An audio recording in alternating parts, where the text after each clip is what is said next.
Bonjour, merci pour cette invitation qui me permet de parler donc de ce sujet sur lequel je travaille depuis maintenant 4 ou 5 ans, puisque l'écran, évidemment, vous allez le voir, a fait irruption dans ces familles. L'enfant, ça y est né après qu'on ait parlé des grossesses. Il est là et il se pose le problème de la situation dans laquelle nous sommes actuellement, la présence de l'écran. Donc, merci encore une fois de pouvoir évoquer ce sujet qui, à mon avis, n'est pas assez souvent abordé.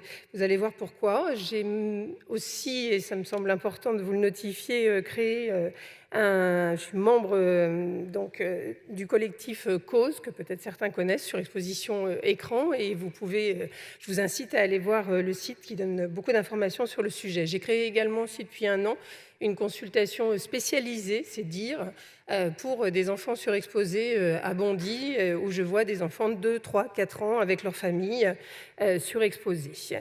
On va parler bien sûr de ce que veut dire la surexposition aux écrans. Donc on en est là à comment les interactions bébés-parents, comme on l'a présenté, basculent au profit des écrans. Situation bien fréquente en fait, puisque comme vous le savez, je ne vous l'apprends pas, notre monde a changé, mais il a changé de façon extrêmement rapide et je pense que de nombreuses familles, de nombreux parents, et nous-mêmes soignants et non soignants auprès des enfants, ne vont pas encore réaliser à quelle vitesse les choses sont allées. Donc l'Internet, les écrans nomades, la télévision qui est toujours bien présente également dans les familles, on doit en tenir compte. Et donc les parents ont changé au vu de cette situation, mais les besoins de l'enfant, comme vous le savez, en 2021 n'ont pas changé. On va parler d'un terme, je pense que vous allez entendre parler de plus en plus, qui s'appelle la technoférence. Alors, donc les choses ont évidemment changé. Je vous rappelle un petit historique. Le smartphone est arrivé en 2007, la tablette en 2010. Et surtout, ce qui a complètement modifié la situation, vraiment, moi je l'ai vécu là sur ces dernières années, c'est le Wi-Fi, c'est la 4G, bientôt la 5G, mais c'est surtout la capacité, la possibilité, vous le voyez dans les transports et autres, de pouvoir télécharger partout, tout le temps.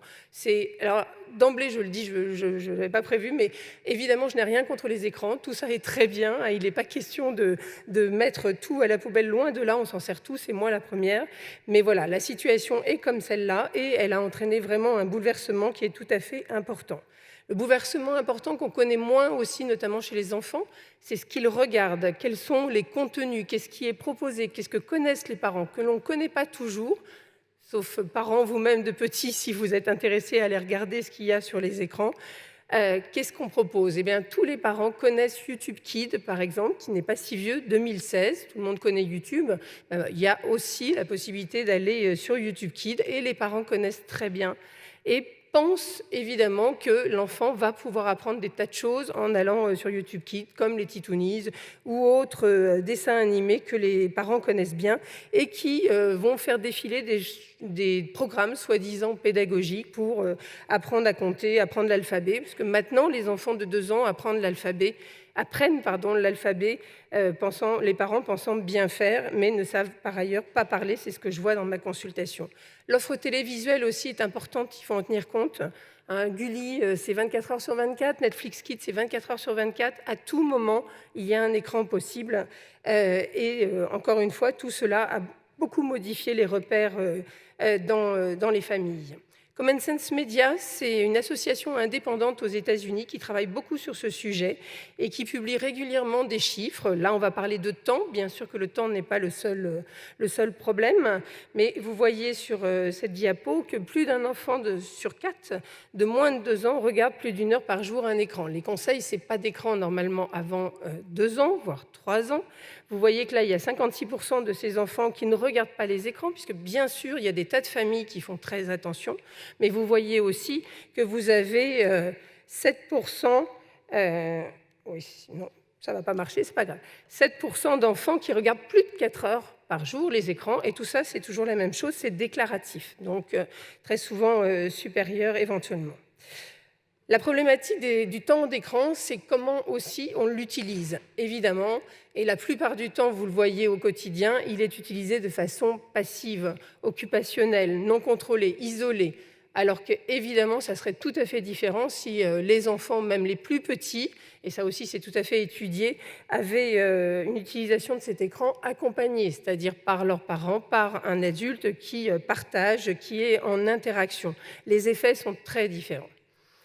Donc voilà la situation dans laquelle nous sommes par rapport au temps et par rapport à l'utilisation.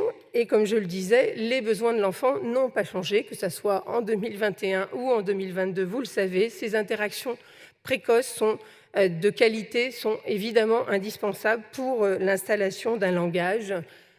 Il faut redire aux parents, je trouve qu'ils ne le savent plus, comment l'enfant apprend. Actuellement, parce qu'ils sont persuadés dans de nombreuses familles qu'on apprend via, encore une fois, les écrans. Et donc, tous ces moments que l'on connaît tous, de regard, de sourire, d'imitation, d'échange, sont absolument indispensables, évidemment. Et ces situations-là deviennent de moins en moins bonnes. Puisqu'on le répète, les enfants apprennent en jouant, apprennent en interaction avec leurs parents et évidemment vont développer toutes leurs compétences s'ils sont dans le jeu. On sait que l'enfant apprend en jouant, bien sûr, et que sa motricité fine, son exploration de la troisième dimension, son exploration avec ses 5 sens du monde est absolument indispensable. Et ces points-là sont encore une fois à reprendre. Moi, je le fais régulièrement dans mes consultations pour redire aux parents comment on apprend à jouer. Donc, comme je vous le disais, les parents ont changé, ils ne sont plus dans... Encore une fois, on ne généralise pas, hein. Beaucoup de familles sont dans cette problématique en tous les cas et sont dans une situation où ils ne sont plus eux-mêmes disponibles.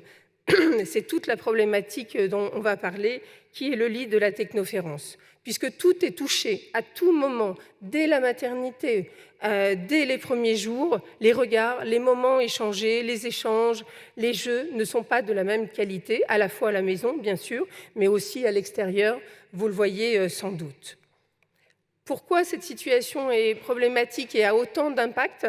Parce que les écrans agissent de façon importante à tous les niveaux. C'est-à-dire que je vais approfondir sur le problème de la technoférence, la diminution des interactions parents-enfants avec la télévision, qui était déjà bien connue en arrière-plan et qui est une cause de technoférence, mais également cette indisponibilité du parent à répondre à son enfant parce que lui-même capté par son propre écran. Les autres points qu'on ne développera pas aujourd'hui, mais qui sont importants pour comprendre comment les choses se passent, c'est le temps volé, cette notion de Sabine Duflo, psychologue qui travaille sur ce sujet avec moi depuis longtemps, montre que, évidemment, les journées faisant toujours 24 heures, il a le temps pour jouer, pour explorer son monde, pour les activités physiques et même pour le sommeil, est évidemment entravé dans ces cas-là. Et le troisième point qui est important, on est tous captifs de cette situation. Hein, c'est une nouvelle science qui s'appelle donc la captologie de M. Fogg, la persuasive divine, et qui capte ses parents dans l'utilisation de leur écran. Et évidemment, les enfants en sont également victimes, hein, que ce soit sur YouTube Kids, sur les différentes vidéos qu'ils vont regarder. Il y a des tas d'algorithmes qui sont faits pour que l'enfant soit victime de cette situation. Et ça m'amène à vous dire que moi, je vois ces nouveaux patients, on va dire, avec ce qu'on peut appeler un syndrome de surexposition aux écrans et qui ont tout ce défilé de symptômes que vous voyez, et notamment ces troubles des interactions, cette absence de langage, ce nouveau diagnostic que l'on peut faire aussi assez facilement si vous vous posez la question, si vous écoutez l'enfant, éventuellement fredonner des petites musiques en anglais, ou faire 1, 2, 3, ou faire l'alphabet, ou dire des mots comme Sam le pompier, Mishka, Mishka, Mishka, Roilion, Roilion. Mais par ailleurs, c'est des enfants de 2 ans, 3 ans qui ne disent quasiment pas papa, maman. Quand vous avez cette notion-là et que vous l'entendez, posez-vous la question de la place de l'écran dans cette famille et comment il est utilisé et depuis quel âge et à quelle fréquence. On voit aussi, comme vous le voyez, et vous avez aussi le petit astérix pour dire qu'il y a des publications non pas par dizaines, mais par centaines, et vous pouvez les retrouver sur notre site Cause. Il y a une bibliographie extrêmement importante sur l'impact des écrans dans le développement de l'enfant, contrairement à ce qui est parfois dit sur ce sujet. Donc de différents troubles, et là où je vais insister plus, c'est sur ces troubles des interactions précoces, avec notamment, j'ai publié un article qui retrouvait un case report d'un enfant qui avait un retard de langage important, avec ses petits mots en anglais sans cesse, et qui était extrêmement exposé, qui avait même des signes de troubles d'interaction importants, ressemblant presque à des symptômes d'autisme, je vais dire le mot, qui a régressé, qui s'est amélioré de façon extrêmement importante en faisant un sevrage d'écran. Donc, parlons de la technoférence que je vous ai évoquée, cette notion qui a déjà été travaillée depuis longtemps par Brandon McDaniel et qui avait travaillé plutôt sur la problématique des couples et des relations de couple face à la présence de l'écran. Probablement, peut-être qu'on en parlera tout à l'heure, mais qui désigne aussi donc l'effet que produisent les interruptions ou les intrusions des écrans dans les relations familiales. Et donc, une des premières technoférences bien connues, bien étudiées, est celle de la télévision en arrière-plan. On sait, avec différentes études et différents constats, que l'attention de l'enfant est en permanence morcelée, son exploration de son univers, le jeu est en permanence cassé, avec donc une moins bonne expérimentation et avec un enfant qui va jouer moins. Vous avez des études qui le montrent et qui le mesurent, que ce soit en laboratoire ou en vie réelle, même chez des petits-enfants de 6-12 mois. Le nombre de mots échangés est diminué nettement et les interactions également sont de moins bonne qualité. Donc ça, c'est ancien, c'est déjà bien connu depuis longtemps. Là, par exemple, une étude de 2011. Mais qu'est-ce qui se passe avec le portable maintenant, à présent? Qu'est-ce qu'il en est? Eh bien, par exemple, une étude, je vais vous en citer quelques-unes, de 2017, Ventura, qui parle de 75 mères avec des petits-enfants donc de moins de 6 mois et qui disent être distraites une fois sur 4 avec la présence de leur portable pendant l'allaitement, pendant la prise des biberons. Tout cela interroge, parce que évidemment, quand c'est répété plusieurs fois dans la journée, probablement qu'il y a un retentissement important.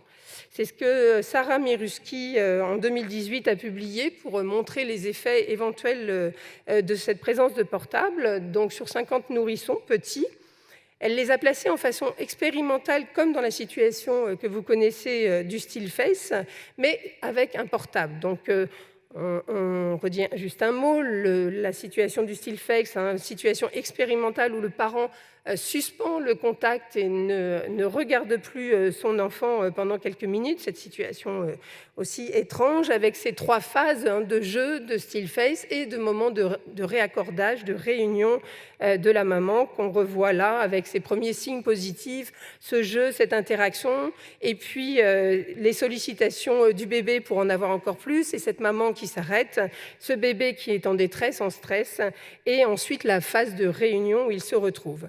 Eh bien, voilà ce qu'on peut imaginer dans les maisons, à l'extérieur, comme le plus souvent dans les maisons, cette maman qui est ou ce papa, ou ce parent, peu importe, qui est présent auprès de son enfant, qui est en pleine interaction positive, qui est en échange, et hop, la notification, et hop, l'appel, et hop, je voudrais regarder telle et telle information, voire me plonger dans ma série, enfin, peu importe, les parents le racontent bien. Et évidemment, cette situation pour ce tout petit bébé qui va demander de l'aide extérieure, que se passe-t-il? Des signes de stress, des pleurs non compréhensibles, et une maman qui va revenir, évidemment, dans le meilleur des cas, parce que parfois, ça ne se passe pas toujours comme ça, vers son bébé pour reprendre un contact. Donc, elle a étudié cette situation avec ces 3 périodes de jeu, de still face et de réunion, et elle a pu montrer, donc ça c'est une étude de 2018, que pendant la phase de réunion, surtout, plus la mère rapporte souvent sur son portable, parce qu'on a donc demandé à ces mamans quels étaient leurs temps d'utilisation de leur portable, moins l'enfant montre des signes d'affection et moins le réengagement, cette période de réunion de l'enfant avec sa maman est bon. Ils mettent plus de temps à se retrouver. D'autres personnes travaillent aussi sur ce sujet, comme Stockdale, 227 nourrissons, des tout petits, 5-14 mois. Et là aussi, elle étudie la réaction du bébé pendant une expérience de still face et elle la compare selon la technoférence déclarée de la maman, donc selon l'utilisation du portable par le parent. Et donc, elle retrouve la même chose aussi, des réactions inadaptées des bébés, des réactions comme si cette maman était déprimée avec des difficultés de réengagement chez ses enfants, pour laquelle la technoférence est très présente dans le foyer. Une autre étude, c'est encore Ventura, là, 332 mères, c'est sur un questionnaire en ligne des tout petits enfants, vous voyez, de 6 mois, 330 enfants quand même, enfin 332 mères avec leurs enfants. Et donc là aussi, quand il y a une déclaration, et ça c'est toujours déclaratif, c'est le problème de ces études, hein, une plus grande utilisation des écrans durant les interactions mère-enfant montre de façon significative un comportement affectif plus négatif chez l'enfant et une moins bonne qualité de l'attachement mère-enfant.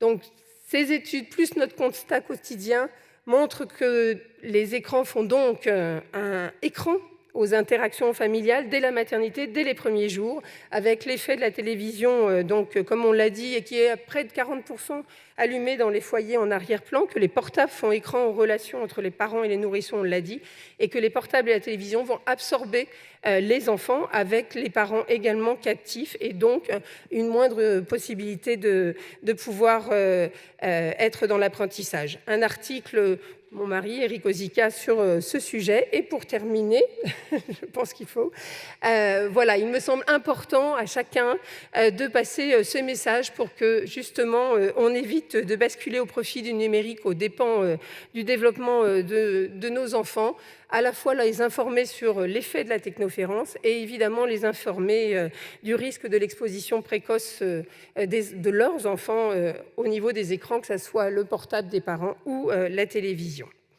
Je vous remercie.